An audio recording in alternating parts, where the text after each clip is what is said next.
Muito bem. E aí a gente vai, deixa eu ler um pouquinho a biografia do irmão Borges. Acho que não mudou muito desde do comecinho do ano, desde janeiro, né, irmão?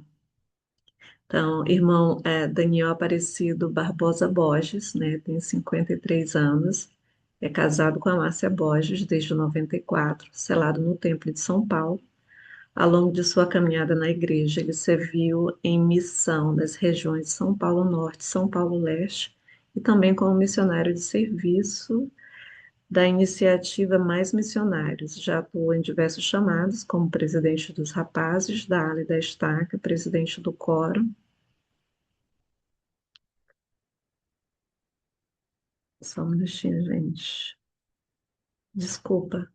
Presidente do Coro, conselheiro do Bispado, conselheiro da Presidência do Distrito, presidente da Estaca, hoje é membro do Sumo Conselho da Estaca e presidente da Escola Dominical, sempre com foco no serviço, no cuidado com as pessoas e na vivência da fé no dia a dia, formado em logística e atualmente cursando processos gerenciais. Além disso, Daniel atua na área terapêutica, sendo.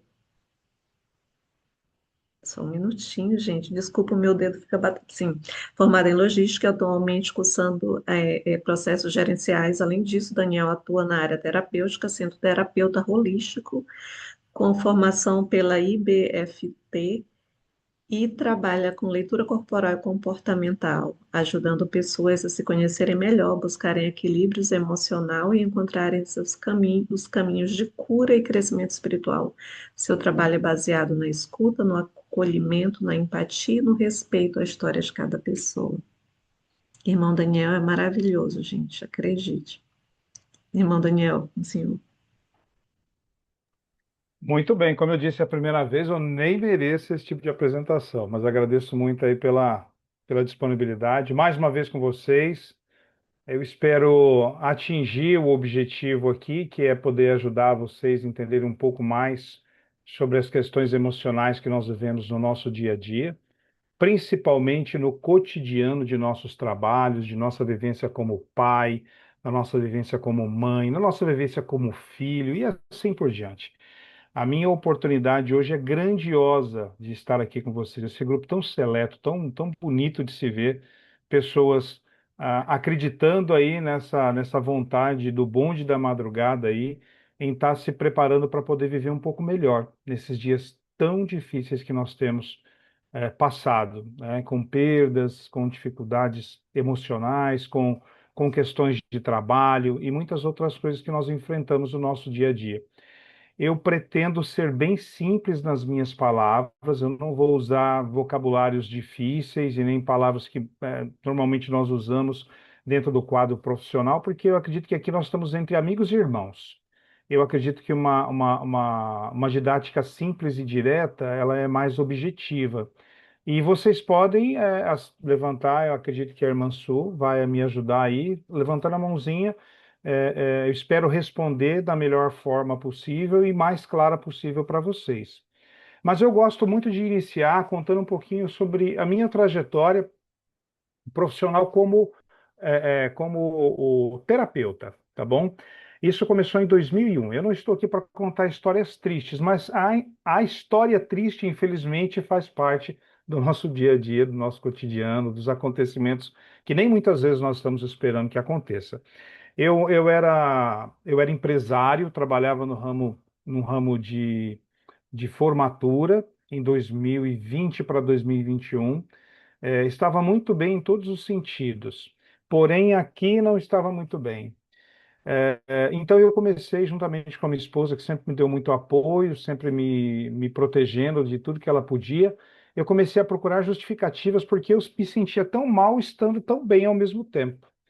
E isso, obviamente, que foi entendido por mim e por todas as pessoas, os doutores que passei na época, os médicos que me atenderam, que isso parecia ser uma crise emocional, parecia ser algo que vinha da minha cabeça, porque minha vida estava legal, uma boa casa, um bom trabalho, uma família linda, gostava de fazer o que eu queria, eu tinha abundância e fartura, não tinha problemas, mas a minha cabeça não estava boa. E então eu comecei a pesquisar, obviamente, na internet sobre essas questões. Foi quando eu vi um professor chamado Jair Soares, um terapeuta muito renomado, um psicólogo do Nordeste, e eu ouvi uma de suas mensagens, uma de suas palestras, e eu fiquei muito curioso, ele falava de uma forma sobre a questão dos comportamentos emocionais, que me chamou muito a atenção. E eu então fiz o quê? Falei, eu quero aprender um pouco mais sobre isso. E na verdade eu comecei a aprender mais e de repente a Márcia falou: Borges, você tem jeito para isso. Eu quero que você estude, faça esse curso. E eu entrei e comecei a fazer o curso. Duraram quase 2 anos na faculdade em Curitiba. Então eu comecei a me dedicar para essa área de terapia. Só para que vocês tenham uma ideia do que eu estou falando, eu estava iniciando o que muitas pessoas chamam hoje de síndrome de burnout. Não sei se vocês já ouviram falar sobre isso. Eu comecei a ter essa síndrome de burnout e comecei a ter problemas justamente com tudo que estava acontecendo ao meu redor, sem conseguir identificar qual era o verdadeiro problema. Então, como eu fiz o curso, eu passei por todas as etapas da terapia. A terapia que eu sou especialista chama TRG, é terapia de reprocessamento regenerativo. Então, eu passei por toda essa situação da terapia. Eu tive um anjo na minha vida, que foi uma terapeuta do Rio de Janeiro, Elisângela, que me ajudou demais. Ela me deu assim um conforto emocional gigantesco. Então eu comecei a pegar mais gosto ainda, porque eu comecei a provar de uma verdade que eu não entendia. Comecei a provar de sentimentos que eu jamais sabia que poderia existir. Eu jamais saberia conduzir, por exemplo, uma respiração durante uma crise emocional que pudesse me fazer bem. E isso começou a ganhar uma força na minha vida e eu comecei a implementar essas técnicas no meu dia a dia. Só para vocês terem uma ideia, eu tinha uma compulsão alimentar gigantesca, gigantesca. E eu não tinha controle sobre essa compulsão. E ela, obviamente, que operava juntamente com a síndrome de burnout. E ao passar pela terapia, eu comecei então a entender que eu poderia vencer determinadas situações da minha vida se tivesse algo chamado inteligência emocional, que você não adquire isso do dia para a noite. Você tem que praticar, você tem que estudar, você tem que dedicar e aplicar, principalmente no seu dia a dia. Então, o que aconteceu? Eu comecei a usar exatamente aquela receita que a minha terapeuta passou. Irmãos, em questão de 1 ano e meio, irmãos e amigos, em questão de 1 ano e meio, eu perdi 40 quilos. 40 quilos. Simplesmente trocando o meu hábito alimentar. Não foi dieta, não fiquei aficionado em dietas doidas, aquelas dietas que nos deixam com fome e aquela coisa arada toda. Não, muito pelo contrário. Eu me reeduquei a me alimentar sem a compulsão. Por quê? Eu identifiquei através da terapia qual era a minha maior compulsão alimentar, quais eram os momentos que aquela compulsão alimentar ela vinha sobre mim e me acarretava então esse transtorno ao qual eu descontava totalmente na comida, na bebida e outras coisas mais. Na minha bênção patriarcal, para quem está nos ouvindo, dizia lá claramente para que eu não fosse impulsivo. E eu era muito impulsivo. Até hoje ainda tem uns resquícios, mas antes era muito impulsivo. E essa impulsividade me ocasionava muitos transtornos. E quando entrou a pandemia, eu já era terapeuta. E eu comecei a fazer alguns atendimentos, comecei a ajudar algumas pessoas, comecei então a identificar problemas emocionais. Uma questão muito interessante da parte da terapia, irmãos, é que o terapeuta ele cuida de problemas emocionais.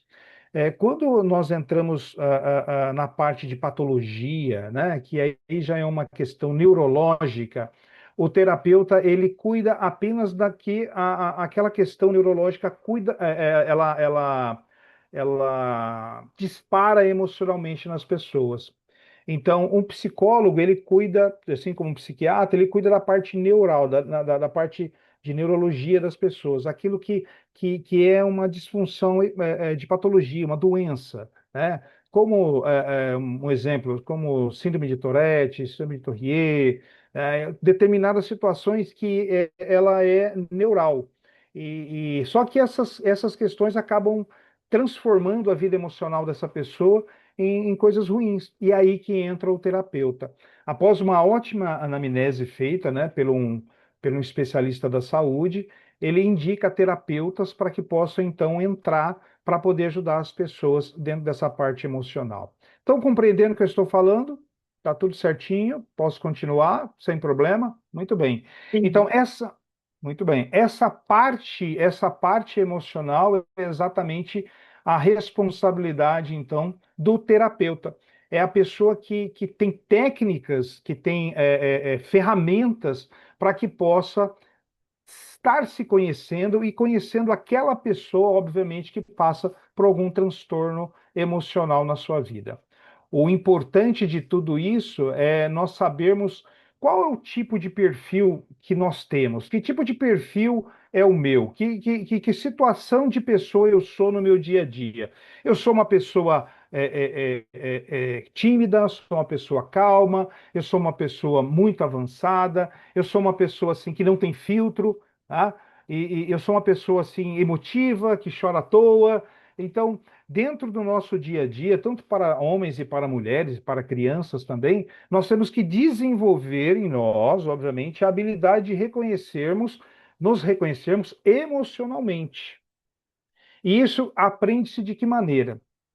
Nos autoanalisando todos os dias, nos dando a oportunidade de se autocorrigir em várias situações da nossa vida e do nosso cotidiano. Porque a terapia em si, ela é muito forte, ela ajuda, ela te dá um norte, digamos assim. Porém, a força, a vitalidade, a coragem de enfrentar os problemas é da própria pessoa. Então, você pode ter o melhor terapeuta do mundo, você pode ter o melhor especialista, mas se esse desejo de se curar emocionalmente não partir de você, fica muito difícil você conseguir, obviamente, administrar suas emoções, assim como o que essas emoções causam para vocês no dia a dia, tá bom? Então, eu estou só abrindo para vocês, a fim de que vocês entendam que o homem que vos fala aqui já passou por quase tudo que muitos de vocês passam ou já estão e ainda estão passando, que são as questões emocionais do dia a dia. Imagina como foi para mim depois de 40 quilos mais magro. Melhorou saúde, melhorou a autoestima, melhorou a força, a vitalidade de querer viver, tá? E o que aconteceu? Logo quando entrou, meados de 2022, mais ou menos, a pandemia veio muito forte. E durante essa pandemia, nós perdemos muitos amigos queridos, perdemos muitas pessoas que até hoje, né, são, são motivos de muita saudade. Eu, particularmente, perdi a minha mãe e minha irmã no prazo de uma semana. De uma semana para outra, eu perdi mãe e irmã. E foi graças a essa evolução terapêutica que eu tive nesse momento que eu pude suportar essa dor. E a dor do luto, ela é muito ingrata, porque apesar de todo o conhecimento que nós temos do plano de salvação, que as famílias são eternas e tudo mais, nós aceitamos bem essa questão. Mas a vivência do luto, essa experiência de 7, 8 meses, que é o prazo que normalmente dura um luto, ela é muito dolorosa. E eu só consegui suportar porque tinha conhecimentos terapêuticos. Então, qual que é o meu maior, assim, qual que é a minha maior dica para vocês, amigos e irmãos? Procurem saber sobre terapias, mas tenham cuidado com certas terapias. As melhores terapias aplicadas hoje são aquelas terapias onde você tem a oportunidade de expressar ou não expressar aquilo que você está sentindo. Eu posso, por exemplo, hoje, com o conhecimento que eu tenho, é, é, cuidar de uma pessoa sem ela dizer uma palavra para mim. Uma palavra. Eu consigo fazer 10 sessões com ela, descobrir, obviamente, qual que é o problema dela, e ela não precisa dizer uma palavra para mim. Por quê? Porque hoje as pessoas, elas conseguem transmitir as suas frustrações pelo olhar, pelo gesto, ela consegue transmitir as suas frustrações por pouquíssimas palavras que se fala, pela maneira de sentar, pelo jeito de se sentir desconfortável com determinadas situações. Então, o nosso corpo muitas vezes fala por nós. E o terapeuta que é treinado nessa questão, principalmente na programação neurolinguística, ele consegue identificar ramificações que o leva a acreditar que aquela pessoa está passando por determinados problemas. E a grande maioria das questões de anamnese, quando nós analisamos das pessoas no dia a dia, são aquelas pessoas que passaram por traumas em sua infância ou passaram por traumas na sua adolescência. E esses traumas são diversos, irmãos. São traumas de abstinência, são traumas de falta de alimentação, de falta de afeto afetivo, tanto por parte dos pais, como por parte de irmãos, por parte de parentes, tá? Eu acho que a grande maioria aqui, pelo menos eu acredito, né, pelos rostinhos que eu consigo enxergar, já tem mais de 40 anos, perdão. Então sabe que, obviamente, nós passamos ainda aquela fase de morar com a avó, às vezes passar férias com os avós, passar férias com os tios e muitas outras coisas mais.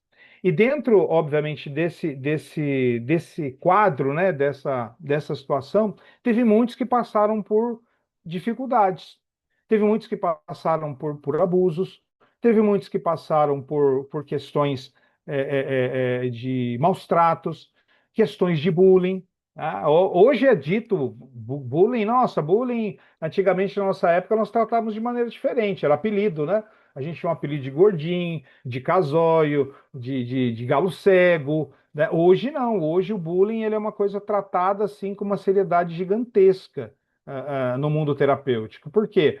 Porque a essência dramatical que nós tínhamos nessa fase, nesse período, nessa época, é diferente desse período de hoje. Hoje as pessoas se ofendem com maior rapidez. Hoje as pessoas têm o sentimento aflorado de uma forma assim que você se assusta. Às vezes, eu não sei se vocês estão sabendo, mas houve uma questão agora que foi aceita e votada, já tá até em questão, até quis anotar aqui para não esquecer, que é essa parte da N1R1. Não sei se vocês ficaram sabendo com relação a essa reforma trabalhista. As empresas agora são responsáveis pela questão emocional de seus funcionários.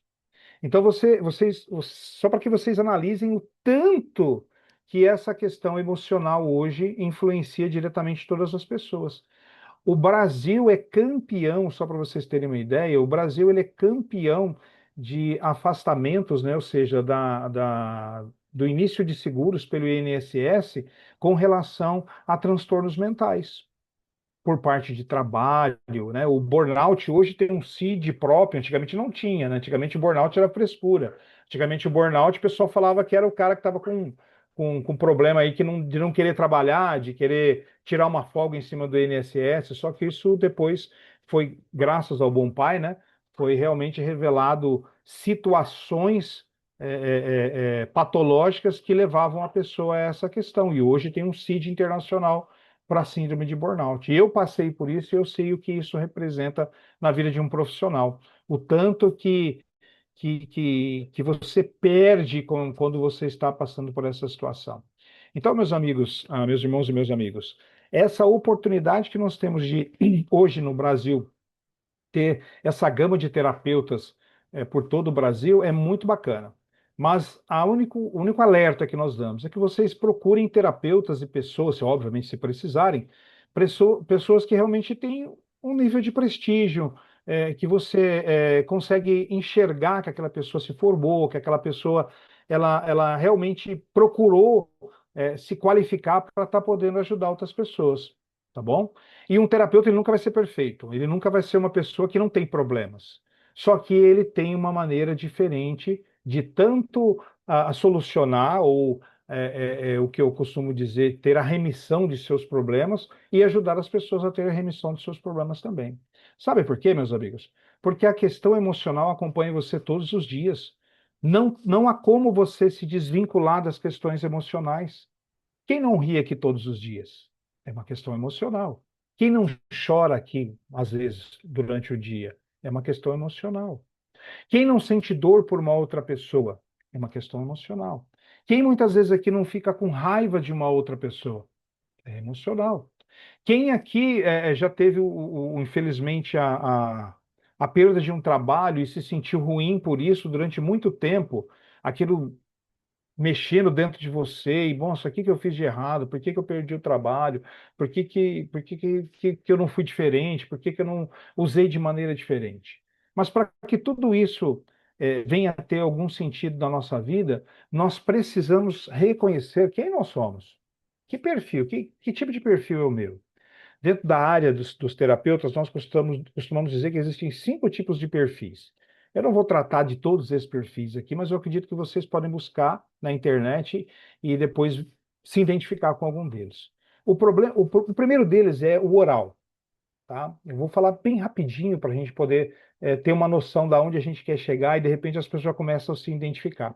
O oral, existe o oral em falta e o oral em excesso. O oral em excesso é aquela pessoa que gosta de falar muito, aquela pessoa que gosta de se expressar, aquela pessoa que precisa ser notada pela sua fala. E normalmente essa pessoa ela utiliza dessa questão justamente porque ela teve algumas abstinências na sua infância, na sua adolescência. Então, ela necessita transpassar para as pessoas, para que as pessoas a enxerguem de alguma forma, principalmente dessa forma oral, falando, se expressando, conversando. E normalmente essas pessoas, quando têm dores, angústias, sofrimento, elas sentem muita dor no peito, aquele nó na garganta, aquele sentimento que não se vai, e aquele sofrimento, aquela falta de ar. Essas normalmente são as pessoas que têm a tendência de ser oral em excesso. Tem também as pessoas que são oral em falta, que são aquelas pessoas mais tímidas, mais quietas, aquelas pessoas recatadas, aquelas pessoas que dificilmente gostam de estar em públicos, em reuniões sociais, em festas e tudo mais. São aquelas pessoas que, de uma certa forma, também passaram por alguns traumas na infância, principalmente com abstinência, principalmente com repreensões muito rígidas. Esses são os tipos de pessoas que são os orais em falta. Depois tem os esquizoides. Os esquizoides são pessoas também altamente inteligentes. Assim como o oral, o excesso, o oral em falta também são pessoas inteligentes. Mas os esquizoides eles têm um dom, um talento diferente. O esquizoide, ele pensa demais, demais da conta. Ele passa, às vezes, o pensamento ele é exacerbado demais. Ele evolui de uma tal forma que nem, por exemplo, já deu para notar que eu sou esquizoide, ao extremo, porque eu penso demais. E só tem um problema, o esquizoide. Ele pensa demais, mas age de menos. E ele tem que ter sempre uma pessoa ali para estar empurrando, ajudando, com que ele realize determinadas situações da sua vida, principalmente no âmbito profissional, no âmbito intelectual, ele precisa de alguém estar empurrando. Então, o esquizoide é isso. Mas o esquizoide, apesar de ser muito inteligente, ele tem alguns problemas na fala. Não sei se vocês vão captar com o Borges aqui, duas características. A primeira delas, eu penso mais rápido do que falo. Então, se eu não tomar cuidado, eu começo a atropelar as palavras. Então, essa é uma característica do esquizoide. Então, ele pensa muito rápido, ele quer jogar todo aquele pensamento na fala e ele acaba se atrapalhando na parte da expressão. E o esquizoide ele tem o olhar fundo, ele não consegue olhar nos olhos. Você olha para o olho do esquizoide, ele nunca vai estar olhando para os seus olhos, ele vai estar olhando para o fundo. E essa é uma característica do esquizoide e eu me qualifico com esquizoide.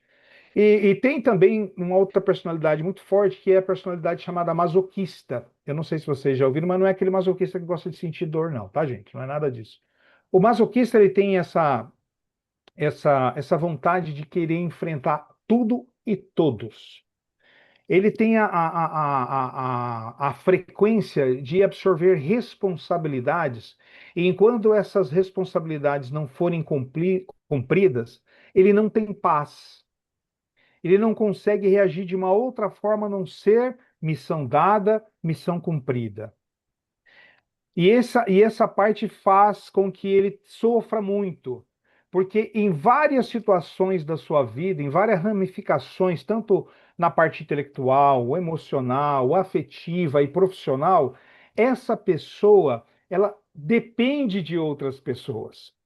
E ao depender de outras pessoas, por isso que é chamado o perfil masoquista, ele acaba se magoando, se trancando, porque ele não consegue, obviamente, fazer da maneira que ele gostaria que tudo acontecesse, tá? Esse é um outro perfil. Tem muitas pessoas que se enquadram. Ah, tem alguém se enquadrando nesse perfil aí? Levanta sua mãozinha só para mim saber. Num desses perfis que eu falei até agora, só levanta a mãozinha que eu quero saber se a gente está na mesma página aí. Só dá um tiquezinho lá, só para mais ou menos ali. Um já está dizendo que é mais ou menos. Muito bem, ali. Ó, muito bem. Perfeito, perfeito. E agora tem um outro também que é conhecido como o perfil rígido, tá? O rígido, ele é um perfil que se preocupa mais com as questões físicas, tá? O rígido é uma pessoa que se preocupa mais com a beleza, tanto homem quanto mulher, obviamente que eu estou falando sobre isso.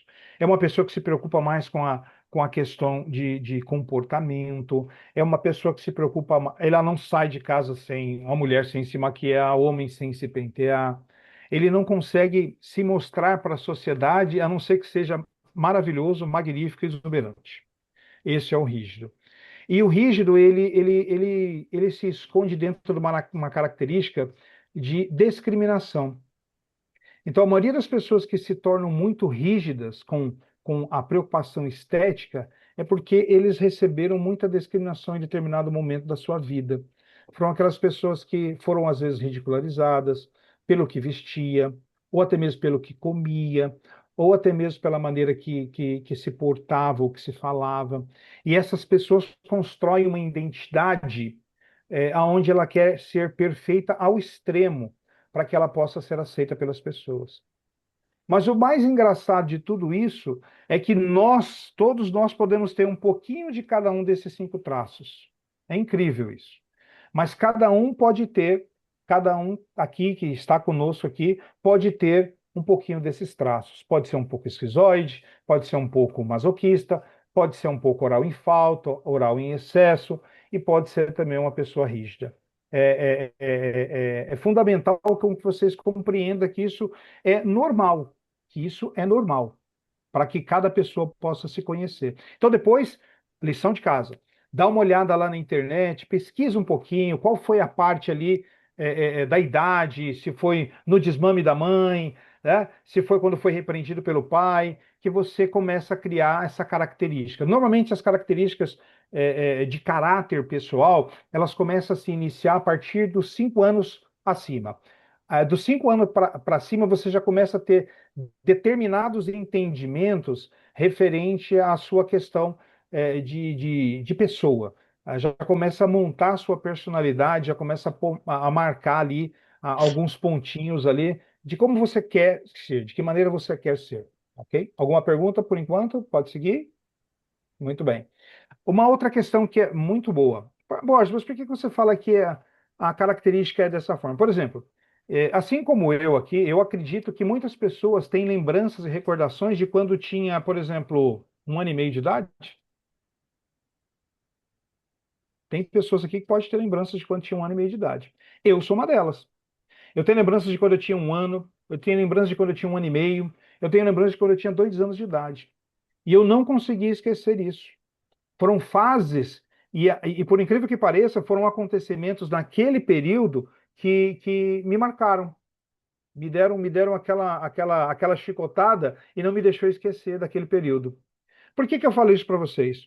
Porque muitas vezes na terapia, principalmente na terapia de reprocessamento regenerativo, quando nós fazemos um filme da nossa vida e reprocessamos aquilo que é ruim e exterminamos da nossa vida, o interessante é que nesse período, nessa fase, nós gravamos muitas coisas. Eu vou contar uma pequena história para vocês de um atendimento que eu fiz de uma criança. Ela tinha 4 anos de idade, tá? E qual que era o problema dessa criança? Ela não dormia sozinha no seu quarto. Ela não, de forma alguma, ela só dormia no meio dos pais. E os pais tinham feito um lindo quarto, todo enfeitado e bonito. E só que ela não dormia nesse quarto, ela não queria de forma alguma. Então, o que aconteceu? Eu tive a oportunidade, então, de poder ajudar esse garoto. E eu tive a oportunidade de fazer um processo de terapia com ele, dentro da cronologia de idade que ele tinha. Qual foi a surpresa da mãe quando essa criança relatou que ela tinha medo de dormir sozinha porque quando ela tinha 8 meses, ela rolou no sofá e caiu no chão e bateu a cabeça. 8 meses. Estranho, né? Complicado, né? E aí o que que aconteceu? Essa mãe se assustou. Mas por que tudo isso? Porque esse menino ele era adotado. E a mãe biológica dele era uma pessoa que infelizmente tinha outras culturas, outras crenças, e que às vezes deixava ele para a criança em determinados lugares, e até que aconteceu esse acidente e o menino veio pegar esse trauma. Então, o que que nós fizemos? Fizemos um trabalho de reprocessamento, fizemos um filme de tudo isso, essa questão ruim que aconteceu, e fomos apagando essa imagem, obviamente com um processo regenerativo, e essa criança se esqueceu, e hoje ela dorme no seu quarto com seus brinquedos e tudo mais. Nós não esquecemos os nossos traumas, é importante eu dizer isso, só corrigindo. Na verdade, nós os superamos. Nós passamos a ressignificar essas questões. Ela passa a não fazer parte importante da nossa vida, tá bom? Então, isso é importante vocês entenderem também.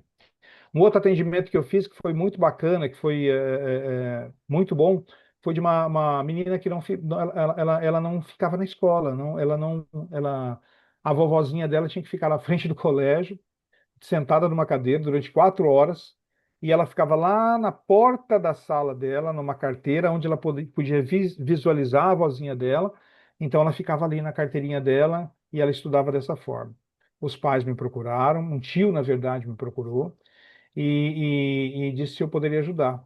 Mesmo trabalho, mesmo reprocessamento. E sabe o que foi? Uma repreensão de um dos zeladores da escola, aonde ele segurou ela para o braço e deu 3 chacoalhão na criança. Foi o suficiente para essa criança pegar trauma e não querer ir mais para a escola para não se sentir protegida. Então, existem determinadas marcas que, se não são corrigidas num período da nossa infância, infelizmente, muitos de nós, assim comigo aconteceu, não foi corrigido. E isso se torna traumas que nos travam nas nossas questões profissionais, pessoais, emocionais. Nos travam de uma maneira que muitas vezes nós não conseguimos nos desenvolver intelectualmente, espiritualmente, fisicamente, e nos atrapalha de uma tal forma que nos deixa ao alento de determinadas situações emocionais na nossa vida. Nós passamos a ser reféns de determinadas situações. Por quê? Porque nós temos um cérebro, isso é importante vocês saberem, que tudo que acontece conosco, o nosso cérebro entende como atemporal. Ou seja, ele não sabe se é passado, ele não sabe se é presente e ele não sabe se é futuro. Ele só sabe o que está acontecendo agora. Então ele tem um entendimento do que está acontecendo agora, seria o presente, mas ele não tem essa captação do que é passado e do que é futuro. Ok? Então, se eu começar a falar com vocês aqui agora, se eu começar a falar para vocês imaginarem na mente de vocês que vocês estão debaixo de um pé de limão, que vocês estão numa sombra bem gostosa, que vocês têm uma faquinha bem afiada na mão, e que se vocês erguerem a mão, vocês podem pegar um limão, que você pode pegar esse limão, você pode cortar esse limão, você pode dividir esse limão em dois, você pode pegar esse limão e colocar na sua boca e espremer o suco dele na sua boca. "Oh, mas ele está muito azedo, esse limão." Eu tenho certeza que algum de vocês sentiram a sensação aqui do azedume do limão. Por quê? Porque o cérebro ele não sabe o que que é passado e ele não sabe o que que é futuro. Então, por muitas vezes na nossa vida, o que que acontece? Coisas que aconteceram conosco lá no passado, infelizmente atrapalham nossas vidas aqui no futuro, tá? É importante vocês entenderem que quando nós tratamos de questões de passado, nós estamos falando de traumas que nos machucaram, de situações que nós passamos e que não foi corrigido a tempo para que o nosso cérebro processasse aquilo como um entendimento ou como uma aprendizagem ou até mesmo como uma situação adversa que não teria tal importância. Irmão Só que o Borges, nosso. Pois não? perdão, eu estava Fica à esperando o vontade. senhor dar uma pausa. Irmão, só para a gente não passar muito dessa, deixa eu lhe fazer uma pergunta, Pois né? não. Outro dia, há muito tempo atrás, eu vi no Facebook uma gravura onde tinha um adulto dando umas palmadinhas com uma havaiana no bumbum da criança, né? E tinha uma coisinha que dizia assim: adultos que ferem são crianças que foram feridas, uma coisa assim. Estou só Sim, parafraseando. Deixa eu lhe fazer uma pergunta no que diz respeito à violência doméstica, né? É uma coisa que, infelizmente, a gente sabe que existem muitos, até mesmo entre os membros da igreja e tudo mais, sobre violência doméstica. Um homem ou uma mulher que bate no marido, bate na esposa, bate nas crianças, mesmo que seja um chacoalhão, isso pode ter alguma origem com traumas na infância? É possível, através da terapia, mudar ou ajudar um adulto que não consegue conter a raiva, digamos assim, e expressa através da violência? É possível fazer uma ressignificação? Não sei se me fiz clara. sim, sem dúvida, você fez sim. Sim, irmã. E vos fala aqui uma pessoa que passou por isso, tá? A minha infância foi muito violenta. Meus pais eram muito violentos. Ah, e eu conheci a igreja com 16 anos de idade. E trouxe esses traumas praticamente tudo para dentro do meu casamento. E até um determinado período da minha vida, eu, até ter consciência do que eu estava fazendo, eu era muito duro na educação dos meus filhos. Eu era muito rígido com determinados castigos que eu dava. E eu só passei a ter consciência de que aquilo que eu estava fazendo poderia ser um trauma para os meus filhos no futuro, cedo. Ainda bem que eu consegui ver isso cedo. Só que naquela época não foi, eu não tinha passado por terapia ainda, eu tinha passado, na verdade, por psicólogos. E essa reestruturação emocional, ela só é possível através de terapia, através de chegar até a conclusão, da violência que você sofreu, dos traumas que você passou. Como nós estamos entre membros da igreja e entre amigos que eu acredito que também saibam um pouco da igreja, é importante falar, irmãos, irmãs e amigos, não há, não há como curar uma dor sem senti-la. Não há como curar uma dor sem senti-la. Não há como você criar uma ressignificância na sua vida referente a determinados traumas, marcas, na sua adolescência ou na sua infância, se você não vivenciar aquilo novamente, no formato, obviamente, de algumas técnicas de terapia. Porque é a única maneira que você vai lutar contra esse inimigo que te fere e que te maltrata e que te, infelizmente, invade em determinados momentos da sua vida. Então, há sim, irmã Su, há a possibilidade da pessoa livrar-se dessa questão de violência se ela procurar a ajuda de um terapeuta para que ele possa, então, ajudá-la a entender por que aquilo aconteceu num determinado momento da vida dela e por que aquilo não pode fazer parte da vida dela agora, no futuro, com o casado e tudo mais.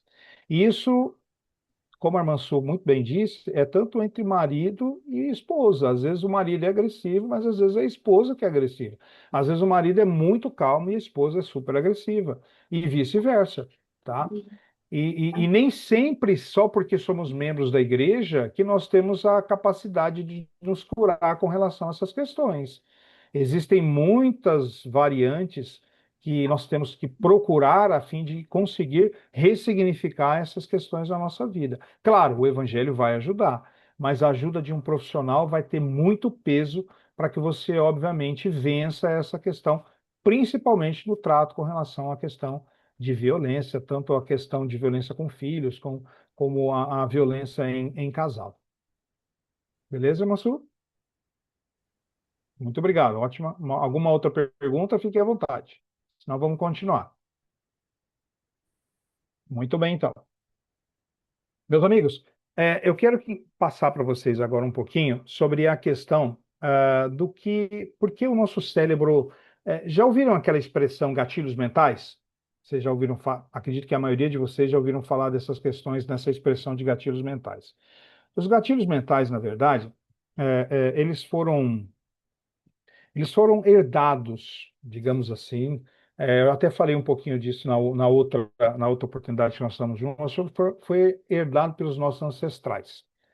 Os nossos ancestrais, no começo de tudo, eles precisavam plantar, eles precisavam caçar. E eu sempre digo que um dia eles eram a caça e outro dia eles eram o caçador. E por muitas vezes, a... Bom, tem uma perguntinha aí no chat, se puderem depois dar uma responder para a irmã Kátia. Então, o que acontece? Nós acabamos herdando isso, né, no DNA, veio junto com a gente essa grande responsabilidade de correr, de lutar ou de travar, tá bom? E isso, o cérebro, ele adotou isso como uma técnica de autodefesa, uma técnica aonde o nosso cérebro primitivo, vamos dizer assim, né? O nosso cérebro primitivo, ele compensa determinadas situações da nossa vida com relação a escapes, fugas, tá bom? Imagine vocês na época antiga lá, nossos ancestrais no meio de uma floresta, tendo que caçar para se alimentar e de repente ele virava caça. E aí, quando ele virava caça, existia o que nós chamamos de descarga adrenérgica, que o adrenalizava para que ele pudesse correr, lutar, ou muitas vezes, já foi provado isso, travava, não tinha força para correr, para lutar, então ele travava. Então, isso foi criado um senso de alarme no nosso subconsciente, que veio passando por décadas e décadas e anos e mil anos, onde nós estamos agora, fazendo com que nós criássemos esse tipo de defesa. Então, imagine só, como é que o cérebro pensa? Né? Ele pensa da seguinte maneira: eu preciso defender o Borges, eu preciso ajudar o Borges. Então, eu preciso fazer com que o Borges entenda que determinadas situações do dia a dia pode ser perigoso para ele. Só que para ele ter esse registro, para ele ser ativado, ele precisa de alguma sintonia. Então, digamos que o Borges ele sofreu bullying na escola quando ele era criança. Então, o que que vai acontecer? Aquilo ficou gravado, o cérebro reptiliano, ou seja, o cérebro primitivo, ele pegou aquilo como base de informação e toda vez que eu ouvir alguma coisa referente a bullying, seja comigo ou com qualquer outra situação do meu dia a dia, ele vai entrar em módulo de alerta. Ele vai falar: ó, o Borges está correndo risco. Aquela pessoa pode falar com o Borges e fazer uma brincadeira de bullying com ele. E aí o que que ele faz? Oh, perdão. E aí o que ele faz? Ele bota em estado de alerta e me prepara para lutar, né? Para correr ou para travar. Ok? Ele me prepara dessa seguinte forma. Então, não é diferente com outros tipos de situações, como violência doméstica, como abuso infantil, né? Estamos falando aí não, eu não preciso ser tão claro assim, acredito que todo mundo aqui é adulto o suficiente para entender o que eu quero dizer. Então, essas questões, elas fazem com que você crie, então, o quê? O que nós chamamos de síndrome do reptiliano, né? A gente costuma falar assim, mas a gente sabe que é dessa questão do DNA da antiguidade, dessa questão de sobrevivência. Então, nós passamos a ter esse senso de alerta constantemente na nossa vida. E isso nos dá a razão de viver. Na verdade, isso quer nos proteger. Mas o que acontece é que o nosso cérebro não consegue calcular isso em pequenas dosagens. Ele sempre vai fazer com que aquilo fosse um acontecimento universal, vai fazer como se aquilo fosse um acontecimento que pudesse ceifar a sua vida naquele momento. E aí, então, que obviamente, com o passar do tempo, com terapia e com questões de respiração e com questões de autocontrole, de inteligência emocional, você vai conseguindo controlar essas situações, essas emoções. Então, o que acontece? Um exemplo para que vocês possam entender.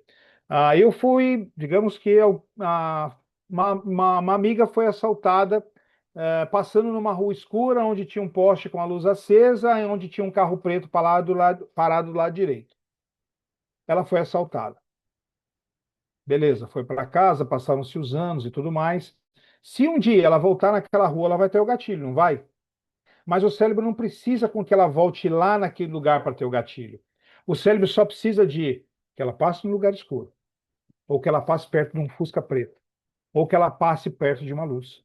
Ele só precisa disso. E isso já é o suficiente para ele acionar o sistema de alerta. E a hora que ele aciona o sistema de alerta, vem o que sobre nós?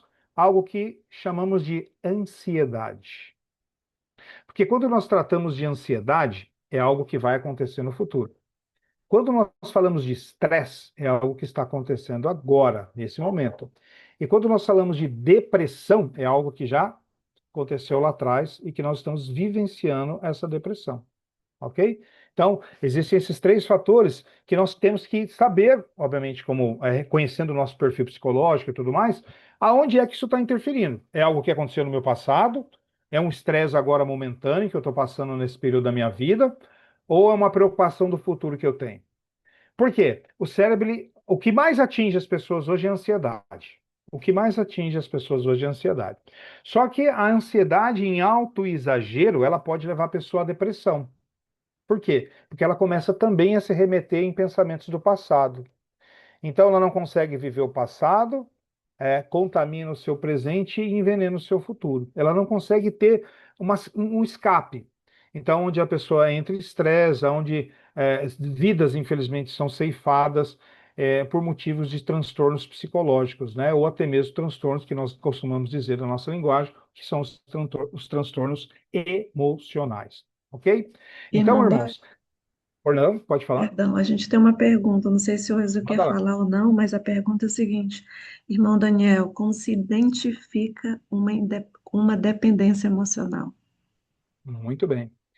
A independência emocional é identificada principalmente quando você faz algo repetitivo, algo repetitivo, algo repetitivo da sua vida. Você não consegue ficar sem fazer aquilo. Vou dar um exemplo para vocês. Já ouviram aquelas pessoas que nós costumamos dizer que as pessoas sem filtro?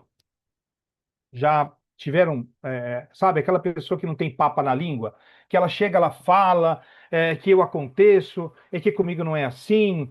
Às vezes nós temos até alguns amigos muito próximos de nós que é dessa forma, não tem filtro. Às vezes você chega tudo certinho, bonito, ela fala, nossa, você tá muito maquiada. Ou chega lá uma determinada situação para o homem e fala: Não, você não vai fazer a barba? Né? Você está vindo na igreja sem bar, com barba? Que negócio é esse? Né? Ou senão, "Ô, essa camisa está encardida. Né? Sabe, aquelas pessoas que não têm filtro, aquelas pessoas que realmente já chegam assim, como se diz, já dá na lata. Né? Essas pessoas são as pessoas mais inseguras do mundo. São as dependentes emocionalmente.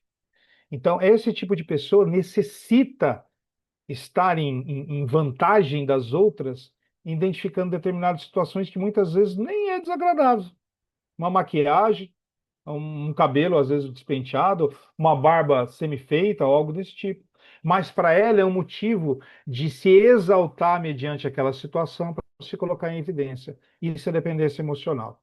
Isso é a necessidade de se colocar sempre à disposição de uma situação que não precisa, mas para poder estar em destaque ali sendo visualizado ou vislumbrado.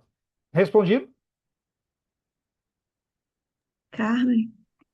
Isso poderia ser chamado também de um mecanismo de defesa, que a Sim, pessoa se defende diante de sim. certas situações? Essa seria uma segunda parte da fala, né? Mas eu quis Uhum. responder a pergunta na íntegra. Mas é um Tá. mecanismo de defesa. Por quê? Porque antes dela ser atacada, ela quer se defender. Ela nem foi atacada. Ninguém falou da roupa dela, ninguém falou do cabelo dela, ninguém falou do penugem aqui no nariz, mas ela precisa se defender disso. Então, como é que essa pessoa se defende? Atacando a outra primeiro.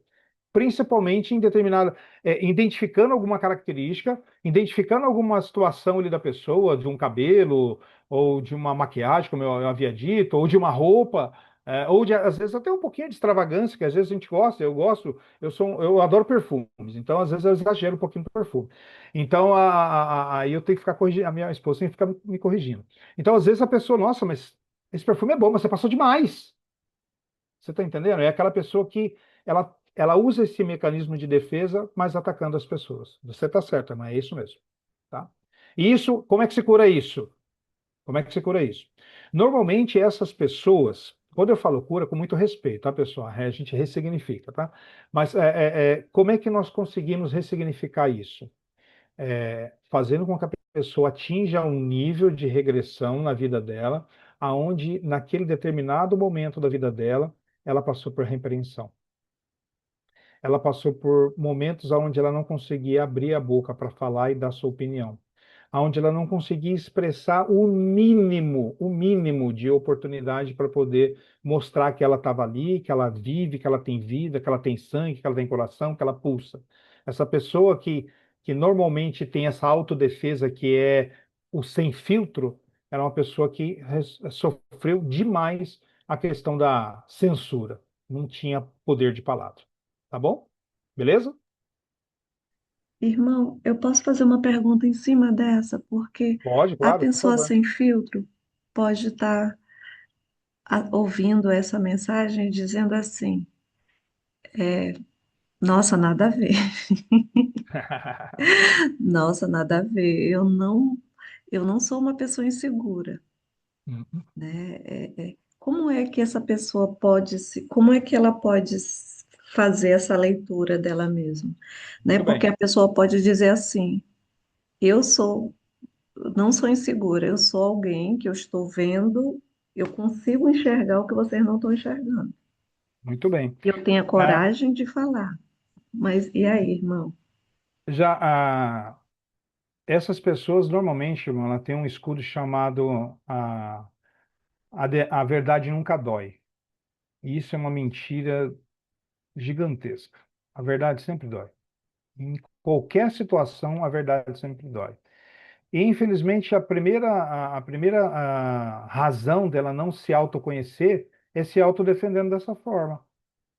A pessoa que se acha muito verdadeira, muito transparente, ela é uma escuridão por dentro, porque ela não consegue se enxergar.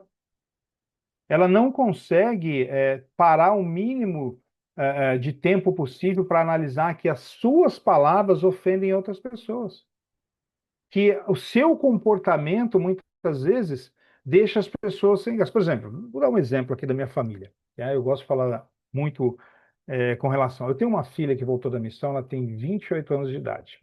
É linda, minha filha. Eu, como pai, sei que o tanto que ela é bonita e tanto que ela é linda. Uma pessoa já é formada, já exerce a sua profissão de psicopedagoga.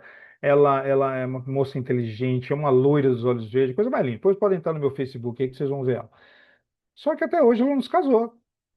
E ela já fez missão, voltou, está aí lutando para a vida dela e tudo mais. E nós tínhamos uma pessoa que, infelizmente, toda vez que nós nos encontrávamos em alguma festa de amigos e tudo mais, essa pessoa, a primeira pergunta que fazia para minha filha: Você não se casou ainda? E aí a minha filha ficava sem graça, né? Às vezes ficava cabeça baixa. Até que um dia ela veio e falou isso para mim. Falou, pai, toda vez aquela moça fala a mesma coisa para mim, né? E ainda foi pior. E ainda foi pior. Teve um dia que ela se expressou de uma maneira assim totalmente fora de cogitação. Ela disse ainda, é porque sister não casa. E eu falei, filha, você vai só conseguir fazer com que essa pessoa se enxergue quando você falar a verdade na frente dela. E a melhor verdade que você pode fazer para a pessoa enxergar que ela está sendo inconveniente é você falar assim para ela: olha, eu não me enquadro nessas palavras que você está me passando. E eu não gosto desse tipo de palavra para minha pessoa. Primeiro, porque eu cuido da minha vida e não preciso cuidar da vida das pessoas para me, para me tornar feliz. E a minha filha seguiu esse exemplo. Foi uma vez só. Nunca mais essa pessoa se manifestou com ela. Então, a pessoa que é inconveniente é muito difícil, irmã, ela conseguir se enxergar, né? Se colocar nessa base de, opa, peraí, eu estou pisando na bola, eu tô sem fio, eu sou sem filtro mesmo. Eu preciso me enxergar. E em determinadas situações, irmã sua, a pessoa até consegue se autoavaliar e verificar mesmo. A senhora pode ter certeza que tem, às vezes, tem pessoas que falam assim, ó, nossa, eu sou direta mesmo, né? Nossa, o que eu tenho para falar, eu acabo, às vezes, nossa, às vezes eu nem penso para falar, eu já falei. Tá reconhecendo. Mas aí o reconhecer para parar é um salto completamente fora da curva. Mas normalmente é o que eu digo para vocês, repito, normalmente essas pessoas elas não conseguem se identificar. Por quê? Porque isso já se tornou, por tanto fazerem, isso já se tornou uma verdade na vida delas. Então, só com terapia para poder ajudar mesmo. Normalmente é só com terapia para ajudar mesmo. Compreendido? Muito bem. Tudo bem, tudo bem. Alguma outra pergunta? Fique à vontade. Nós já vamos aí para praticamente aí uma hora aí de conversa, de bate-papo. Não? Então vamos lá. Ah, algo importante que vocês têm que ter muita noção também com relação a procurar se conhecer dentro dessa questão emocional é que os gatilhos mentais, por incrível que pareça, como eu estava explicando para vocês, eles acontecem para nos proteger. É para nos proteger. Porém, como ele não tem um cálculo de dosagem para isso, às vezes ele ultrapassa o limite. Tá bom? Quantos de nós aqui muitas vezes não temos crises de síndrome de pânico, né? A gente tem um colapso, às vezes, mental que às vezes por estresse, excesso de trabalho, responsabilidades, dificuldades, nós acabamos explodindo emocionalmente, nos dando aquela crise que é a famosa taquicardia, a famosa falta de ar, não temos força para levantar, não temos força para falar, não temos força para reagir, e isso acaba travando a gente ali. Por quê? Porque nós recebemos uma carga adrenérgica muito forte, e uns correm, né, o famoso correr, e outros lutam contra aquilo, tenta lutar com aquilo, e outros trava de uma forma assim que você fala com a pessoa é como se ela não estivesse nesse mundo. Ela fica totalmente à mercê daquele sentimento. E hoje é clinicamente provado só uma maneira de você restringir essa questão da ansiedade, que é através da respiração, tá? Nós até fizemos da outra vez, irmã Sua, você lembra? A gente fez até um testezinho de respiração, né, da outra vez, e a respiração, dentro juntamente com as técnicas de terapia, ela ajuda demais a vocês a sobrepujar essa questão do dia a dia. Então, todas as vezes que vocês estiverem passando por uma situação de dificuldade, só a questão de vocês saberem respirar, tá? Só a questão de vocês saberem respirar, usar a sua respiração, você já consegue a dominar determinadas situações que podem vir através de um estresse, através de uma crise emocional ou da própria ansiedade. Teve uma pergunta aí, se não me engano. Foi um comentário. Ah, tá bom. A Michelle disse o seguinte: eu sou muito quieta na minha, não sou muito de falar, mas gosto de sorrir, de cumprimentar. E quando acontece algo que me machuca, muitas das vezes eu não me defendo por achar que eu posso machucar lá e até mesmo me arrepender depois. Olha, irmã, assim, é um comentário bacana, tá? É uma coisa muito difícil. A senhora está dentro daquela linha. É mais fácil ter paz do que ter razão, entendeu? A senhora está bem nessa linha aí, de raciocínio. Isso é bom? De uma certa forma, sim, porque a senhora sempre vai controlar suas emoções por si mesmo. Ou seja, talvez a senhora, irmã, é uma pessoa que não se magoa fácil, entendeu? E que tem uma perspectiva de perdão muito rápida. Então, para a senhora é fácil absorver esse tipo de situação, mas tem para determinadas pessoas não. Mas é um bom comentário. Obrigado por ter comentado, viu? Mas é dentro dessa linha. É melhor ter paz do que ter razão em determinadas situações, tá? Essa linha de raciocínio é boa, mas infelizmente nem todo mundo é assim, tá? Tem gente que gosta de ir para o rush mesmo, né? De ir para a batalha. Então, continuando aqui, é interessantíssimo que vocês aprendam, tá? Hoje na internet, assim, vocês vão ver muitas coisas que são legais, mas tem muita coisa lá que é besteira, que você vai fazer e não vai surtir efeito na sua vida, no seu dia a dia. Por quê? Porque quando nós temos crises, de pânico, principalmente, que é aquela crise onde você pensa que você vai morrer, que você vai infartar, que você vai te dar um mal súbito ali, essas são as coisas mais chatinhas que a gente vive no dia a dia da nossa vida. E isso são gatilhos emocionais, são algumas coisas que dispara, né? E você, às vezes, não está preparada para aquilo. Agora, quando você conduz a sua vida de uma forma equilibrada, ou seja, você procura normalizar a sua saúde mental, usar de inteligência emocional, que eu falo muito sobre isso, é ter o privilégio de não se ofender e não se magoar com pequenas coisas. Ah, eu quero que você só entenda o que eu vou dizer, mas assim, de uma forma eu vou falar de uma forma direta, mas eu não quero que vocês se ofendam com isso. Normalmente, irmãos, irmãs e amigos, as pessoas que mais vão nos decepcionar, as pessoas que mais vão nos ofender e as pessoas que mais vão nos deixar tristes são aquelas que nós amamos.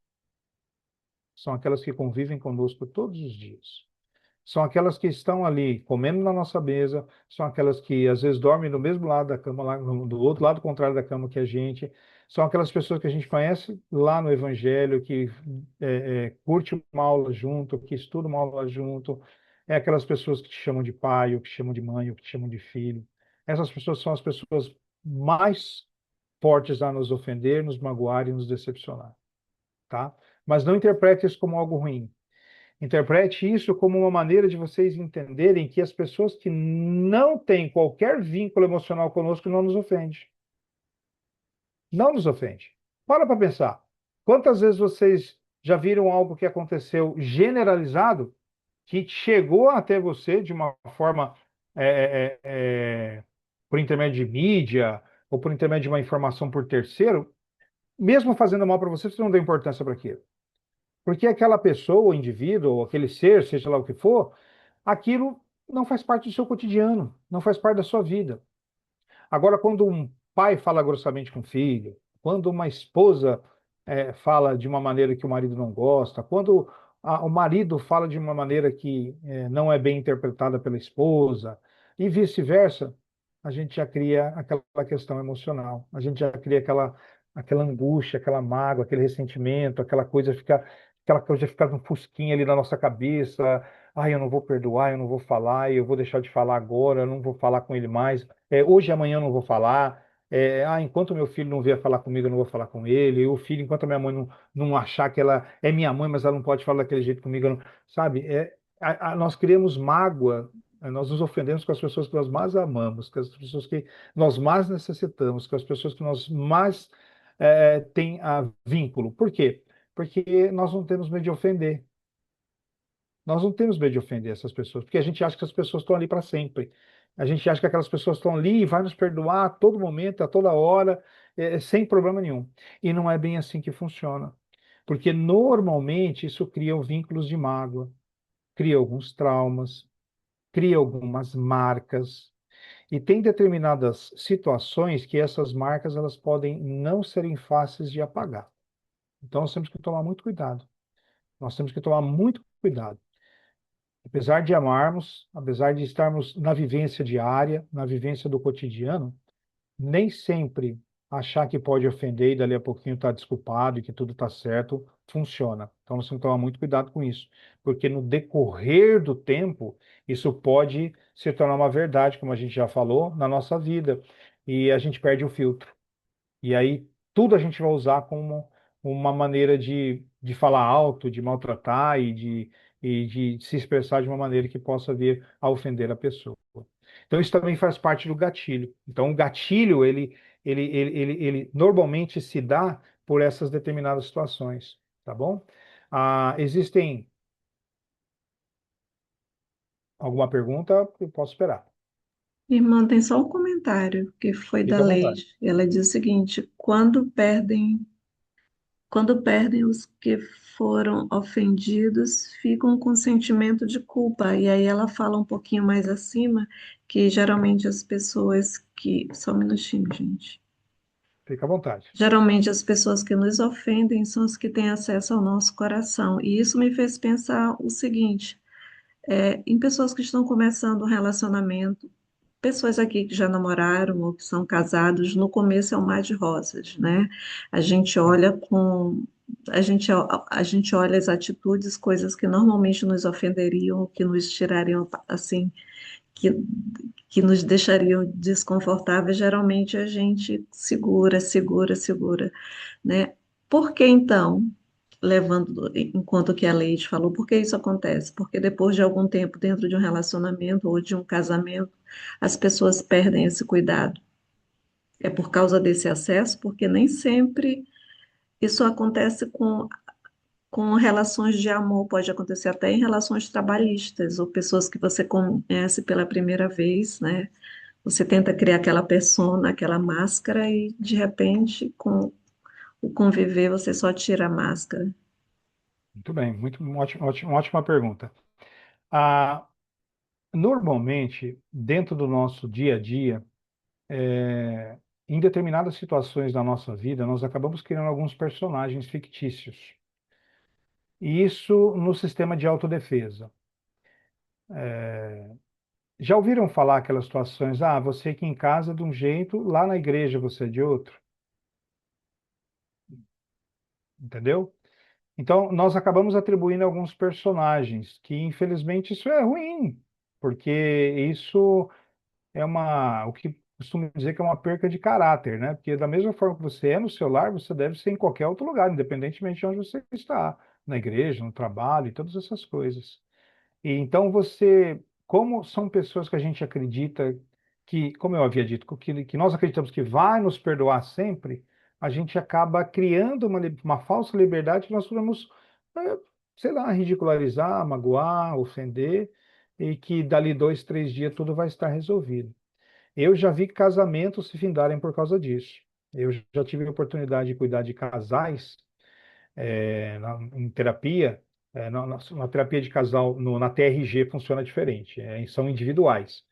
Mas eu já vi casais que perderam o vínculo de amor, perderam o vínculo de união ali, né, entre marido e mulher, justamente por causa de excesso de ofensas,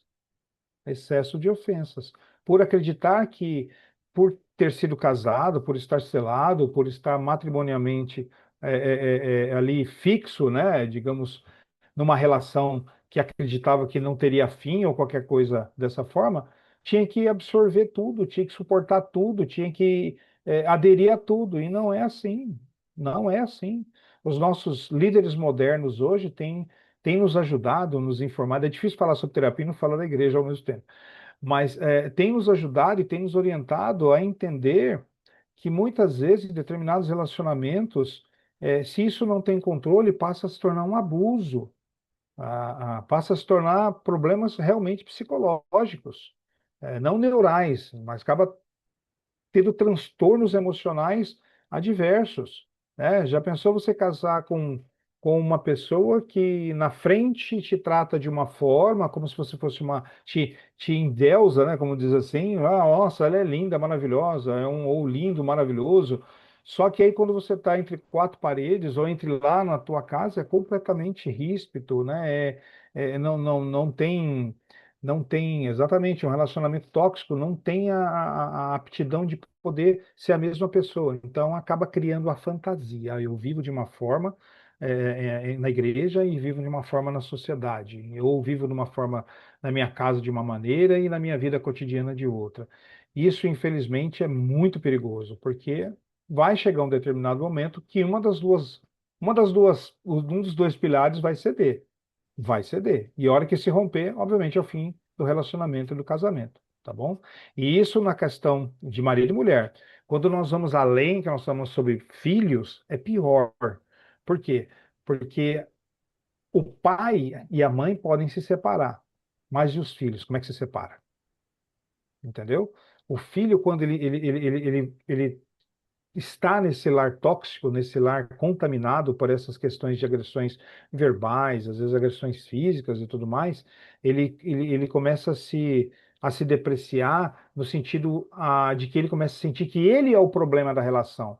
Que é por causa dele que todas aquelas outras coisas estão acontecendo. Por quê? Porque normalmente quando um casal briga, a primeira coisa que ele fala, eu faço de tudo aqui para os meus filhos, eu compro isso, eu ponho comida na casa, ou eu faço o contrário, eu cuido da casa, eu lavo a roupa. Aí eu falei, nossa, eles estão falando tudo isso, então quer dizer que o culpado sou eu, porque eles têm que trabalhar para me dar comida e a minha mãe tem que trabalhar para lavar minha roupa. E aí começa a criar memórias, começa a criar situações. E por incrível que pareça, irmão, a nossa cabeça é uma. Eu costumo falar que a maior inteligência artificial é a nossa. A inteligência artificial hoje que nós temos aí em várias plataformas é uma inteligência que teve que absorver informações. Vou dar um exemplo para vocês rápido e claro para vocês entenderem o que eu estou falando. Teve que absorver informações nossas. São nossas informações que tem na inteligência emocional. Ela não criou essas informações. Agora, para um minutinho comigo aqui. Eu quero que cada um de vocês agora imagine um carro cor-de-rosa. Agora eu quero que cada um de vocês agora imagine que esse carro cor-de-rosas tem 8 portas. Eu queria que cada um de vocês agora imaginasse que esse carro rosa tem 8 portas e tem 8 passageiros lá dentro sorrindo para vocês. Beleza? Só isso. Vocês imaginaram, imaginaram? A inteligência artificial fez isso com informações. Nós criamos sem qualquer tipo de informação de ninguém. Criamos da nossa própria cabeça. Nós somos a verdadeira inteligência artificial. Entendeu? Então, o que que eu quero mostrar para vocês e passar para vocês é que quando você consegue controlar a sua inteligência emocional, você consegue superar muitas questões do seu dia a dia, principalmente essa questão do teu lar, da tua afetividade, do teu dia a dia, entendeu? Para que vocês possam, assim, aprimorar o cuidado que vocês têm que ter com a sua esposa, o marido com a sua esposa com o seu marido e assim com os filhos. Porque não é porque nós vivemos num lar que nós lutamos para que ele seja são, o santo, nós não vamos passar por determinadas situações de dificuldades. Então, é dentro dessa esfera ali de família eterna, dentro dessa esfera, que nós sabemos que nós temos uma pessoa que não quer que isso aconteça da maneira certa. Quantos de nós aqui não somos tentados a falar grossamente? Não, eu não vou deixar barato, não. Ele falou desse jeito comigo, eu não vou deixar barato, não. Não, ela falou desse jeito comigo, peraí que não vai ficar desse jeito, não. Eu vou lá travar todos os potes para ela ter que pedir minha ajuda para poder abrir, e eu vou, sabe? É desse jeito, e a gente sabe. A nossa vida no nosso dia a dia, ela é cercada emocionalmente de várias situações que nos colocam em risco emocional, principalmente quando se trata da questão afetiva. A gente já mudou um pouquinho o assunto, mas é importante retratar isso também. Então, quando você tem a oportunidade de, assim, dentro do que eu falo hoje, do que eu tenho conhecimento, se todo mundo fizesse terapia, o mundo seria diferente. Eu não sei se aqui pessoas já tiveram a oportunidade de fazer terapia, mas quando você faz terapia, você ganha uma visão tão gigantesca referente ao que você pode ser, o que você pode se tornar, o que que você pode realizar, sabe? O que que você consegue vencer na vida, com tantas questões de dificuldade, tantas questões relacionadas à sua alavancagem financeira, à sua alavancagem como profissional. Depois que eu concluí toda a minha terapia, depois de me tornei terapeuta, até hoje eu uso essas técnicas, até hoje eu uso tudo que eu aprendi para o meu benefício. Hoje, por exemplo, por exemplo, eu troquei de emprego agora há pouco tempo, né? Eu trabalhava numa empresa muito boa, só que eu fui desligado da empresa, porque eu recebia ordens de um determinado gestor e eu tinha que cumprir essas regras afinco, não tinha jeito, eu tinha que cumprir essa regra afinco. E então eu fazia, obviamente, aquilo que era sujeito a mim. Só que em determinado momento, o que que aconteceu? Um terceiro profissional também entrou dentro do mesma ramificação que a minha, e ele fez algo que não podia fazer. Ele desviou uma informação, e essa informação ela entrou dentro do meu departamento sem a minha autorização, e eu não poderia deixar essa informação entrar. E eu não deixei. E eu fui penalizado por não ter deixado essa informação entrar. Então houve meu desligamento da empresa. Fiquei muito mal, porque eu fui mandado embora porque estava cumprindo ordens.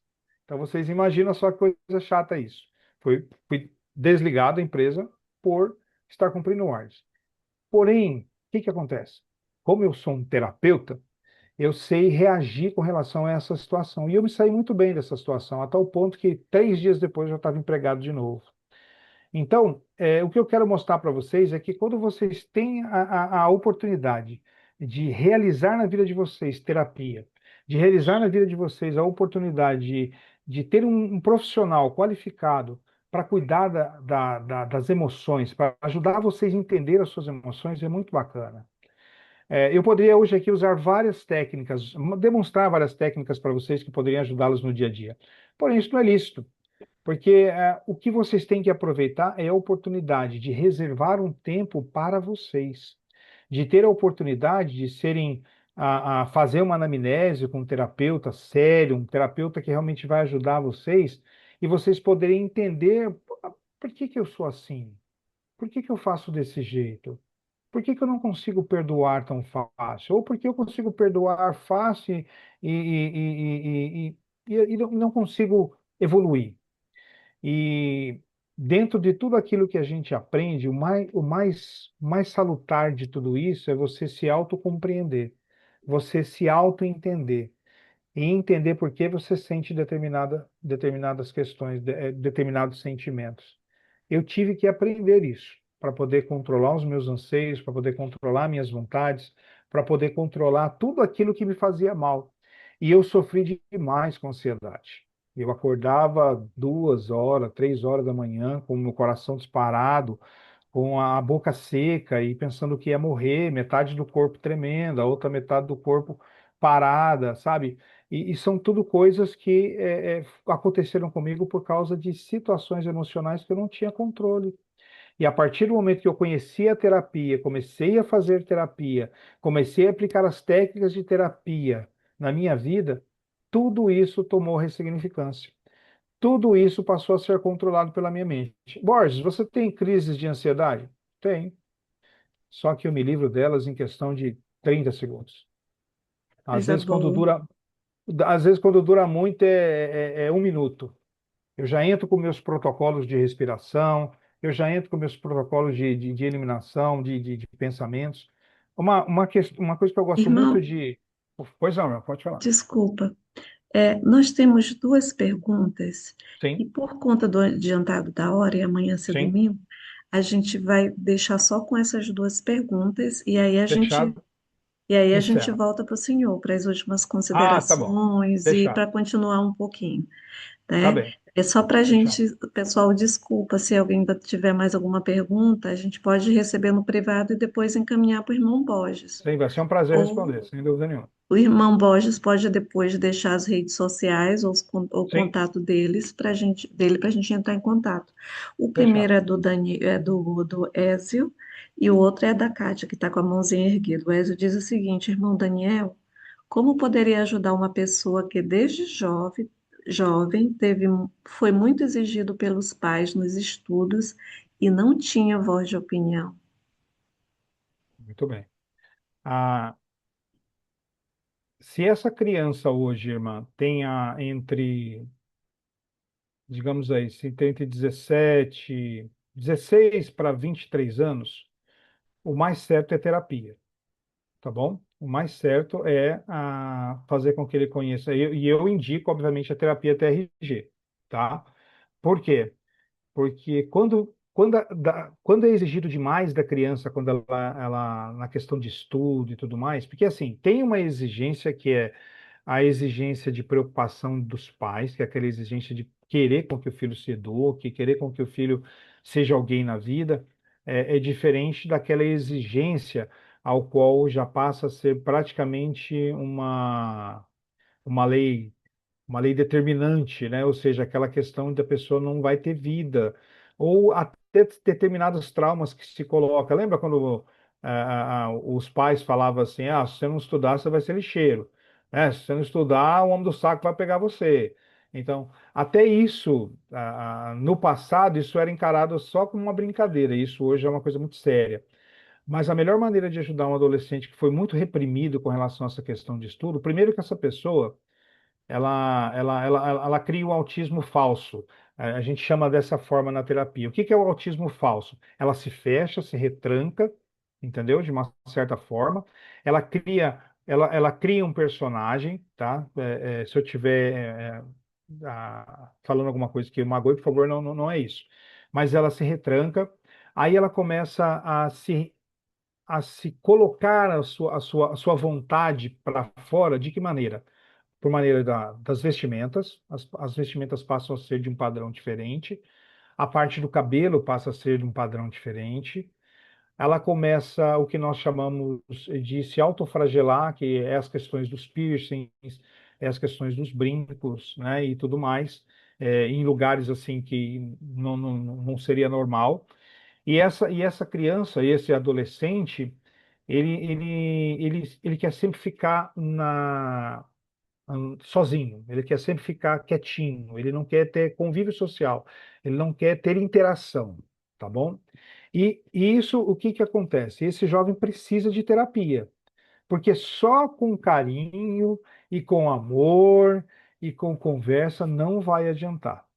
Não vai adiantar. Por quê? Porque ele tem que apagar da vida dele aquilo que foi dado a ele como um sistema que seria para ajudá-lo, mas que na verdade o prejudicou, né? Que foi essa questão de forçar os estudos. Você aprende quando você é forçado? Você aprende, mas você depois não usa para nada. Infelizmente é dessa forma. Espero que tenha respondido aí a resposta da irmã. A pergunta.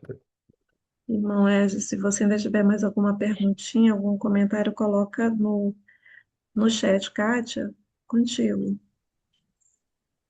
Então, voltando lá, né, que muito bem dito pelo irmão, eu estou trabalhando num projeto voluntário aqui na cidade que chama OAB por Elas, né? E a gente tem feito muitas capacitações para poder atender as mulheres vítimas de violência doméstica na delegacia, né? Nosso trabalho em si, a pauta, é atender as mulheres vítimas de violência com toda a estrutura jurídica voluntária dentro das delegacias. E o que acontece? Essa situação de maus tratos dentro de casa e muito mais, às vezes tem acontecido e nem a pessoa que recebe o maus tratos sabe, principalmente as irmãs, né, já mais madura de casamento, né? Eu falo de mais de 20 anos de casamento, né? 35 anos de casamento. E nem os homens sabem também que praticam, né? Hoje, dentro da violência doméstica, nós caracterizamos três padrões, né? Que é a violência física mesmo, né? A física, a violência psicológica e a violência patrimonial. E cada uma delas tem, assim, um, um despertar, né, emocional nas pessoas de uma forma muito grave, né, deixando sequelas assim. E claro que não é para ficar todo mundo pensando, será que eu faço isso ou será que eu recebo isso? Mas tem gente que pratica e não sabe, tem gente que recebe a prática e também não sabe. Verdade. Isso, irmã, muito bem falado. A psicopatia narcisista, ela é imperativa na maioria dos homens que são violentos. A maioria dos homens que são violentos, eles desejam um autocontrole de tudo, né? O que nós chamamos de ilha. Eles desejam um autocontrole em todas as situações. E por incrível que pareça, quando se consome as vias de fato, ou seja, quando acontece a violência, seja nesses três formatos, ele passa a querer se tornar a vítima. Ele passa a querer falar assim, não, eu fiz isso porque ela fazia aquilo, eu fiz isso porque você me levou a essa situação. Ele terceiriza assim de uma forma rápida e explícita e de uma simplicidade tão grande a responsabilidade dele ou dela, né? Porque o narcisista tanto pode ser a parte da mulher quanto a do homem. Ele terceiriza essa responsabilidade de uma maneira natural, porque isso vira uma verdade para ele. É muito bacana esse projeto, isso é muito bom.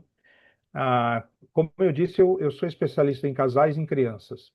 E eu tive a oportunidade de cuidar de alguns casais que não sofriam violências físicas, mas as violências emocionais, aquelas que ofensivas por palavras sempre com duplo sentido, elas muitas vezes faziam mais danos do que se fosse violência física propriamente dita, porque a pessoa se via presa num relacionamento que não tinha agressão física, mas, no entanto, a agressão emocional ela era exacerbada de uma tal forma que a pessoa acreditava que aquilo poderia passar. Como não era algo que a machucava fisicamente, ela acreditava que aquela questão podia passar.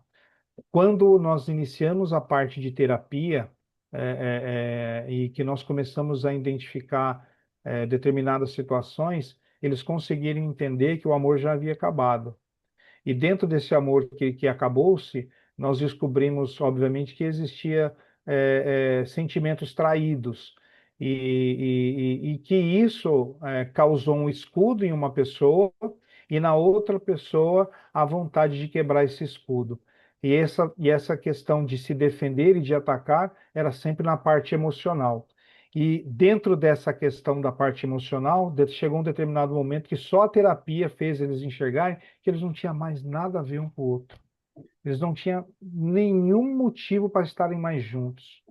Porque a partir do momento que as pessoas, isso eu falo para todos que estão aqui, os amigos que estão aqui assistindo, os membros da igreja, os portadores do sacerdócio, as irmãs da Cidade de Socorro, não se solidifica um casamento eterno acreditando que tudo pode suportar. Não funciona, tá? A partir do momento que existe esses três situações de agressão, seja ela física, emocional e patrimonial, você tem que discutir com o seu líder maior, discutir eh, integralmente isso com a sua família. Quando eu falo família, os filhos, principalmente quando chega a esse ápice, os filhos já são de maior idade, e determinar um fim para certas situações. Porque isso leva a duas questões. Não vai ter casamento eterno depois do véu, não vai ter jeito, porque se tudo suportar, vocês viveram errado a vida inteira. A vida inteira.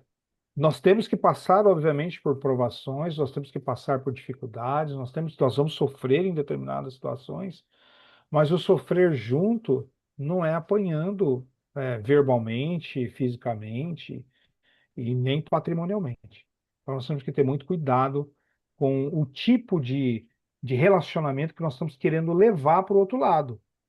E normalmente o relacionamento abusivo de palavras, ele não é coerente com o que nós aprendemos dentro da misericórdia de nosso Salvador Jesus Cristo. Nem parece com nada em relação a isso aí, tá? Muito bem. Alguma outra pergunta?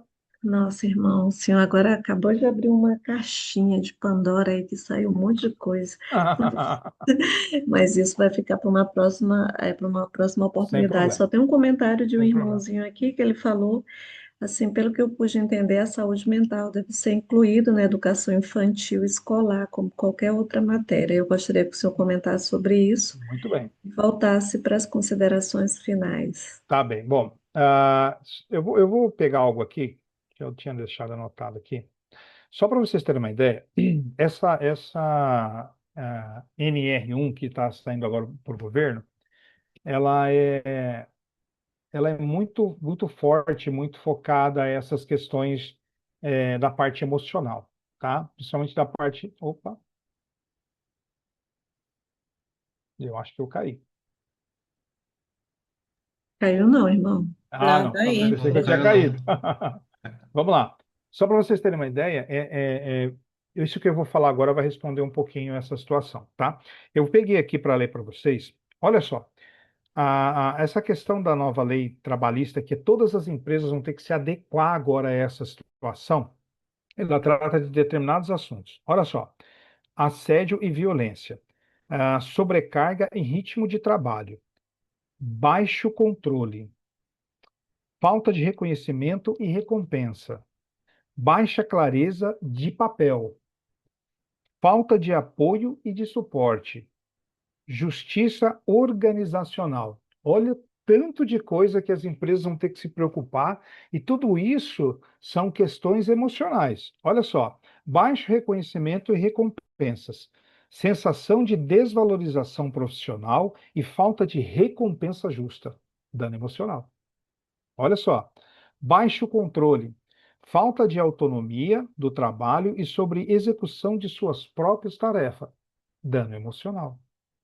Sobrecarga e ritmo de trabalho, excesso de demandas, prazos enxutos e jornadas longas sem pausas adequadas, causas transtorno emocional. Então, dentro dessa questão, vocês que são pais aí, né, que estão me ouvindo, que têm filhos pequenos, a, a melhor forma de educar emocionalmente os seus filhos é mostrando a eles um mundo real, sem colorir. O mundo real, sem colorir. dizendo a eles que eles vão sofrer probleminhas na escola, que eles vão sofrer bullying, principalmente se eles tiverem alguma questão de, às vezes, um aspecto autista, nível 1 ou 2, fazer eles enxergarem que o mundo não é essa maravilha que muitas vezes nós desenhamos enquanto eles estão ali debaixo da nossa asa, e depois, quando nós soltamos, eles descobrem uma situação completamente diferente de tudo aquilo que nós tentamos protegê-los, obviamente que protegemos em determinadas circunstâncias, porém abrimos a guarda quando eles vão para as escolinhas e quando eles vão aprender. Quantos de nós aqui não se surpreende ao chegar em casa em uma determinada situação, o filho fala um palavrão? Quantos de nós aqui não se surpreende quando chega em casa e o filho faz uma pergunta, aquela absurda, aquelas perguntas que da nossa época de infância chamada de pergunta cabeluda, entendeu? Então, além de preparar o seu filho, como vocês já muito bem preparam com todos os ensinamentos da igreja, mostrar que lá fora existe um ritmo de vida muito diferente do que aquilo que eles aprendem na igreja. Existe um ritmo onde tem pessoas que falam palavrões, um ritmo onde tem pessoas que não respeitam, um ritmo onde tem pessoas que infelizmente não tratam as pessoas mais velhas com determinado respeito, um lugar, um ambiente onde vai aparecer determinadas situações que você tem que se afastar, que você tem que se correr. Quantas pessoas, irmãos, eu já atendi aonde crianças foram abusadas e quando você perguntava para ela, mamãe e papai nunca ensinou para você que você não podia tocar aqui, eu não podia tocar ali, eu não podia tocar acolá? Ela, não. Então, além de nós ensinarmos os nossos filhos a parte do evangelho, que é esse amor genuíno por Jesus Cristo, nós temos que ensiná-los a se defender com muitas pessoas que não têm a cultura de ter Cristo em seus corações, que é realmente essa questão de preparar os nossos filhos emocionalmente para essas questões do mundo. Porque depois, o que que pode acontecer? Eles podem falar, poxa, meu pai nunca me ensinou isso. E eu caí porque meu pai não me ensinou. Então, sejam diretos e honestos. Eu vou contar uma rápida experiência, porque eu sei que o tempo já está se indo embora. Meu filho uma vez chegou da escolinha, surpreendentemente, falou, pai, eu estou muito preocupado, com muito respeito eu falo isso aqui a todos, mas somos em adultos aqui. Por quê, filha? Porque o meu amiguinho falou que eu nasci da perereca da minha mãe. E aí? Filho, vem cá. Sentei e falei, olha, é bem parecido com isso que ele falou, mas o papai vai te ensinar de uma outra forma. Eu fui lá e procurei um desenho ilustrativo no YouTube na época e mostrei para ele. E falou: "Ó, é assim que nasce o bebê, dessa forma, tudo certinho e tal." Ele tinha 4 anos de idade. E ele falou: pai, mas você está me mostrando um desenho. Está me mostrando um desenho. Isso é só um desenho. Tá bom, beleza. Vamos subir um nível acima. Fui lá e peguei um parto verdadeiro normal. Segurei aquele dele aqui no meu ombro aqui e mostrei o parto na íntegra para ele. Nunca mais ele teve problema. Nunca mais ele teve. Perguntou sobre isso. Não criei trauma. Tirei uma dúvida, tirei uma curiosidade da cabeça dele que depois ele encarou isso como algo divino, algo extraordinário, algo que acontece. Passou a ter um respeito muito maior pela mãe dele por todo o sofrimento e dor que ela passou para ter ele. Então, amigos, irmãos e amigos que estão aqui, sejam limpos nas suas informações, sabe? Eu vou poupar. Não. Tem maneiras de se falar onde você educa, ensina e protege. Essa é a melhor coisa que vocês podem fazer como pais. E cuidar da mente de vocês. Respirem todo dia lá, tira 5 minutos por dia, irmãos. Vá lá, faz a respiração prolongada. Se você enche a barriga de ar, bem, enche bastante a barriga de ar, depois solta bem devagarzinho pela boca, como se soprasse um canudinho. Faça isso durante 5 minutos todos os dias. O dia de vocês vai ser maravilhoso, vai mudar tudo. Você vai se energizar, você vai ficar forte, você vai, sabe, se sentir bem. Quando estiver estressado, vê aquelas crises de pânico, vê aquelas crises de ansiedade, bota a língua entre os dois primeiros dentes aqui da frente, assim, ó, bota a língua. Aí você vai fazer o quê? Você vai respirar 4 segundos. Vai segurar por 4 segundos. E depois solta por 4 segundos. Faça isso todos os dias, 3 minutos na vida de vocês. Sempre que eu tiver uma crise de ansiedade, uma crise de fobia, sabe, uma angústia, faz. Às vezes, quando brigou, precisa ter calma, vai fazer uma prova, vai fazer. Faz isso, vai lá. Ó, vou falar como o Borges fez. Vou respirar pela boca, vou respirar pelo nariz, encher a barriga de ar e vou soltar pela boca bem devagar, como se eu soprasse um canudinho. Se estiver estressado, angustiado, tiver um ataque de pânico ou até mesmo uma crise de ansiedade, dente aqui, língua no meio dos dentes, atrás dos dentes. Respira quatro, segura quatro e solta quatro. E vocês vão ver o tanto que isso vai ajudar. Isso são duas técnicas, duas ferramentinhas que eu estou dando para vocês. Vou dar a terceira para encerrar. Quando tiver com muito pensamento ruim na cabeça, comece a dar risada do nada, sem ter motivo. Começa a rir. Começa a rir de você. Mas começa a rir, só começa a rir. Você vai ver que o negócio só some da sua cabeça. É como se passasse um apagador numa lousa. Vai ficar sem nada. Você vai limpar a sua mente quando você começa a rir ou quando você começa a sorrir. Eu presto meu testemunho a vocês, irmão, que a terapia é sensacional. A terapia, ela move as pessoas para uma razão de vida melhor. Eu praticamente eu conversei com vocês aqui hoje, né? Nem foi uma palestra, isso foi uma conversa. Foi uma oportunidade que eu tenho de expressar o quanto eu, Daniel Borges, sou grato por conhecer a terapia TRG, por conhecer essa oportunidade que mudou a minha vida. 40 quilos mais magro foi tão bom para mim que vocês não fazem ideia, sabe? Me deu uma outra visão de tudo aquilo que eu poderia conquistar. E depois disso, eu pude ajudar muitas pessoas. A maioria dos meus clientes são membros da igreja. E eu posso ajudá-los, eu posso falar com eles abertamente sobre todas as questões, principalmente pelo fato de que eles têm a mesma crença. E a crença é: não consegue se eliminar uma dor se não senti-la novamente. Assim foi o sacrifício expiatório de Jesus Cristo lá no Getsemane, e assim é a nossa vida, para que a gente possa vencer os nossos traumas. É minha palestra para vocês. Muito obrigado por essa oportunidade, Mansur. Foi um prazer estar aqui. Conte comigo. Sempre que eu puder, eu vou estar aqui para poder Eita. prestigiar esse grupo incrível aí que é vocês nesse bonde da madrugada aí. Muito obrigado. Irmão, a irmã Carmen já até começou, já até botou uma hashtag aí, Tá, hashtag ok. Volta Daniel Borges. Vamos lá, vamos voltar com o maior prazer, sim. Mas muito Então, obrigado, viu? irmão, Obrigado. se o senhor puder, se a gente puder marcar para um futuro, o senhor vir aqui para falar sobre técnicas, Perfeito, perfeito. técnicas, por exemplo, da respiração, o Sim, sim. riso, a terapia do riso. Olha, o Wesley disse até por favor.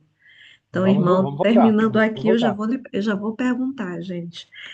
Gente, eu gostaria de agradecer o irmão por essa oportunidade ímpar. Só lembrando, estou compartilhando aqui, amanhã a gente vai ter. Gente, eu coloquei Sistelete primeiro, mas enfim, porque ela está do lado do nome dela. Amanhã a gente vai ter a Sistelete, o Helder Leite, né? Mas quem vai estar falando, ele botou a foto dos dois, ele é 70 diária, ele está voltando de novo, e ele vai falar sobre nos tornarmos pacificadores. Amanhã, gente, é o mesmo link. Se vocês não receberem o convite ou cartaz por algum motivo, só salva o mesmo link que vocês têm. Então, amanhã a gente tem 70 diária, o irmão Leite, que estava retornando também. Gente, muitíssimo obrigada de coração.